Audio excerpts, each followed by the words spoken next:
गौतम बुद्ध अपने शिष्यों के साथ बैठे हुए बातों पर विचार कर रहे थे।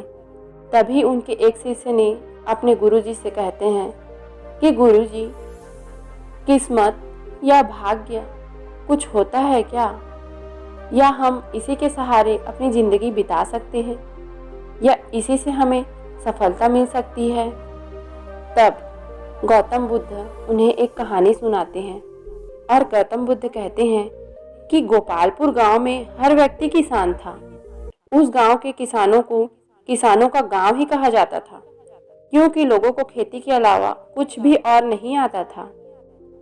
गांव वाले ज्योतिषी को बहुत मानते थे। एक बार उनके गांव में जाने माने ज्योतिषी का आगमन हुआ। सभी गांव वाले उस ज्योतिषी के पास पहुंचे और गांव का भविष्य जानना चाहते थे। ज्योतिषी ने भविष्यवाणी करते हुए कहा कि अगले 10 साल तक इस गांव में बारिश नहीं होगी। पानी की एक एक बूंद के लिए सभी गांव वाले तरस जाएंगे। गोपालपुर गांव में अकाल पड़ा, ऐसा ज्योतिषी ने गांव वालों को बताया। ज्योतिषी ने सभी गांव वालों से कहा कि यदि तुम सब अपने और अपने परिवार की जान बचाना चाहते हो, तब इस गांव को खाली करके किसी दूसरे गांव में जाके बसना है। ऐसा कहकर वह ज्योतिषी उन गांव वालों को बताते हैं। उनकी बातें सुनने के बाद सभी गांव वाले बेचैन हो उठे। उन्होंने घर जाकर सामान बांधना शुरू कर दिया और सबने फैसला लिया कि वे अगली सुबह ही गांव को खाली कर देंगे। उस गांव के एक परिवार ऐसा भी रहता था जो किसी ज्योतिषी और भविष्यवाणी पर कभी यकीन नहीं करता था। उस परिवार का मुखिया, जिसका नाम हरिया था, उसने अपनी बीवी और बच्चों से कहा कि वे गांव छोड़कर नहीं जाएंगे और ये सब बेकार की बातें हैं। इतने साल तक सूखा कैसे पड़ सकता है।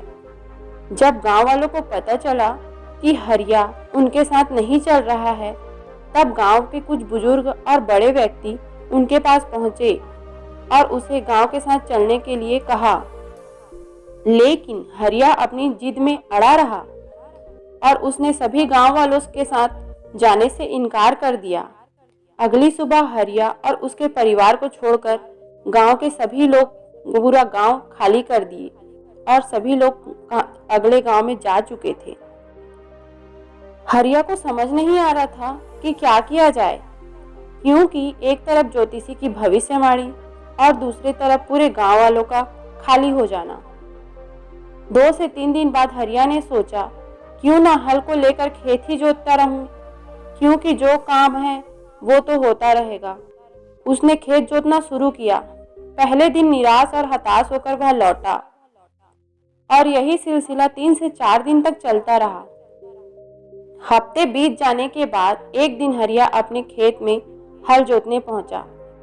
वह हल जोत ही रहा था कि एक छोटा सा बादल का एक टुकड़ा उसके खेत के ऊपर आकर देखने लगा कि पूरा गांव खाली हो जाने के बाद भी यही एक किसान अपना खेत जोत रहा है, जबकि सारे लोग 10 साल तक बारिश नहीं होगी।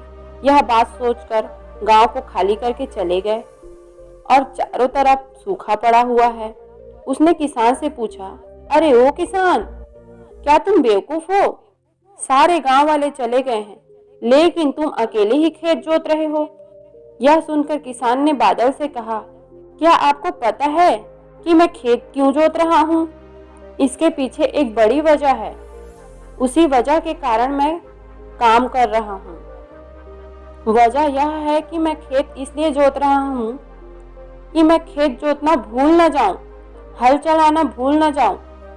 आपका तो पता नहीं कि आप कब बरसोगे, लेकिन अगर मैं हल चलाना भूल गया तो मैं अपनी जिंदगी में क्या करूंगा? बादल ने सोचा कि ज्योतिषी ने भविष्यवाणी कर दी कि 10 साल तक हम बरसेंगे नहीं। अगर हम बरसेंगे नहीं तो कहीं हम बरसना ना भूल जाएं। वहां और भी बादल इकट्ठे हो गए और जमकर बारिश होने लगी। दोस्तों, मोरल ऑफ स्टोरी, ये छोटी सी कहानी हमें अपने लाइफ की एक बड़ी सी सीख देती है कि किस्मत या भाग्य हमेशा उसी का साथ देता है जो मेहनत करता है। जो मेहनत करने से पीछे हटता है, आपको कहानी अपनी खुद ही लिखनी होती है, क्योंकि आप खुद ही अपनी लाइफ के हीरो होते हैं। तो दोस्तों, अब आपको समझ में आ गया होगा कि हम किस्मत के सहारे बैठ नहीं सकते, हमें मेहनत करना बहुत ही आवश्यक है। इस तरह से गौतम बुद्ध ने अपने शिष्यों को बताया कि मेहनत से हम अपनी किस्मत या भाग्य को बदल सकते हैं। तो दोस्तों, कैसी लगी ये छोटी सी कहानी? अगर आपको कहानी पसंद आती है तो मेरे चैनल को लाइक कर दीजिएगा, सब्सक्राइब कर दीजिएगा और शेयर भी कर दीजिएगा दोस्तों। धन्यवाद दोस्तों।